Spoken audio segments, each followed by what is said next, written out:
Hey,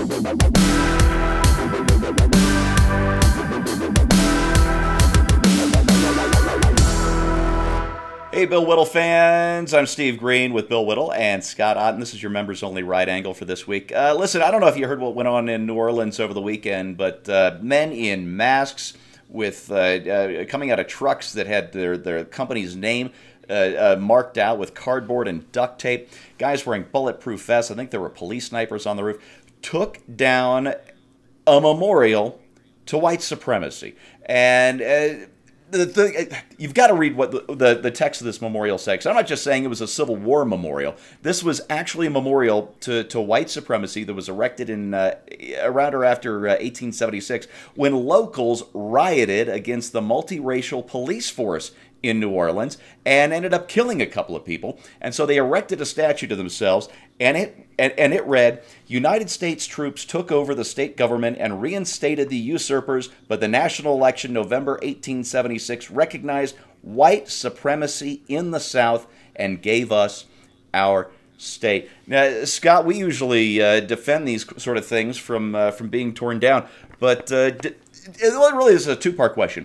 Did New Orleans do the right thing? And if so, why did they need people in bulletproof gear in the dead of night to remove a monument to white supremacy? Well, I think they did the right thing. I mean, obviously, you're vandalizing property. You're destroying public property. So in that context, they only did the right thing if they actually gave the memorial back to the Democratic National Committee. If they got it back, then I think that the whole circle of justice has been completed. You sly dog, you. You know, and it is kind of a sad thing. Like, who is going to go out there? Is there going to be some sniper positioning to take down the guy who's taking down the statue to white supremacy? I mean, I think if you're that guy, that's shooting at those people, I think that there's some poetic justice to that. The fact that you've become so, your white supremacy has become so pathetic that you're just sniping from the hedges. I'm actually in favor of this thing. I think that it's great that there are some memorials and statues and even buildings in some cases that I think should remain so that people never forget. Yeah. And I could even stand behind somebody who said, "Hey, let's not tear it down. Let's put a plaque up. Let's next to it that says this is how bad it can get." But I'm okay with the local authorities deciding that they want to take that down. And it's stunning to me, and I don't think you really do have this problem as we once did, that they would think that they had to wear bulletproof vests out there. I think that may have been more for the cameras than anything, to basically say, "Hey, you see how bad these white people are? We had to put on bulletproof vests." Yeah, I hadn't thought of that. Hey, Bill, here's where the story gets a little more complicated that I didn't realize when we were talking about this in our conference call today. But according to the CBS News report that I picked up this morning, in the coming days, the city will also remove 3 statues of Confederate Generals Robert E. Lee, P.G.T. Beauregard, and Confederate President Jefferson Davis, now that legal challenges have been overcome to removing those statues. I don't know. I'm thinking Jefferson Davis should maybe go, but those generals, don't they deserve something for having fought honorably, if misguidedly? And so does Jefferson Davis. There's a difference between Jefferson Davis, Beauregard, and Robert E. Lee versus this statue.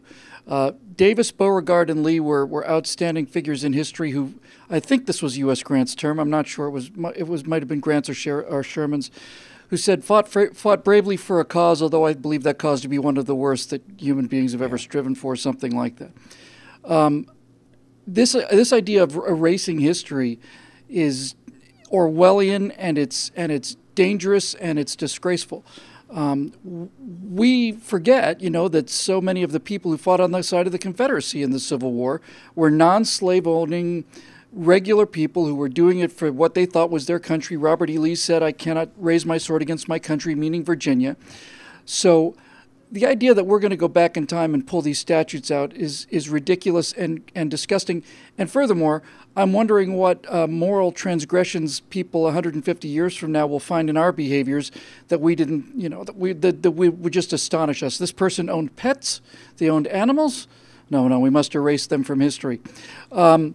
Now, that's different than the one that you're talking about being pulled pulled off. That one needs to go, because that's not a monument to individual heroism. It's a monument to a horrible idea.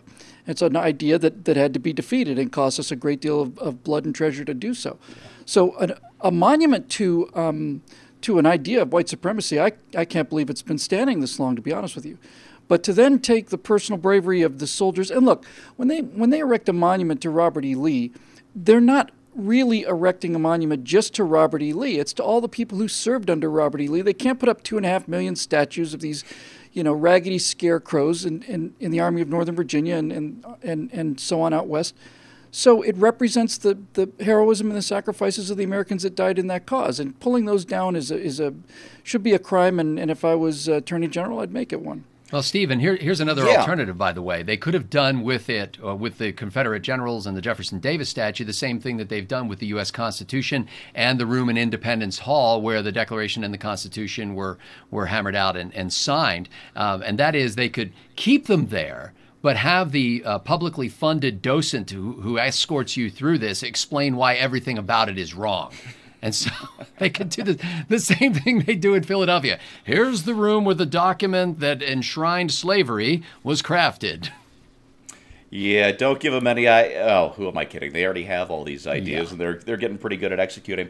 Folks, let me sum this up with when I was asking my question to Bill. Before I asked my question to Bill, I wasn't sure how I wanted to wrap this up. But that word "honorable" slipped out of my mouth when I was setting up that question for him. And look, I would never agree with the cause that the South fought for. But the fact of the matter is that Southern soldiers, by and large, fought bravely and they fought honorably. And the generals who led them and commanded them fought the same way. And most importantly, when Lee surrendered, he surrendered honorably and put the war behind him so that we as a nation could put the war behind us. And damn if these Democrats and liberals won't let us do just that. And that's the right angle on white supremacy. And hey, you know what? We are coming up almost exactly on our first year anniversary of doing Right Angle for you here at BillWhittle.com, which means membership renewals are coming up. Please, if you love what you see, renew and keep us going, because we'd love to keep doing this for you. And we'll see you next week. Thanks for watching.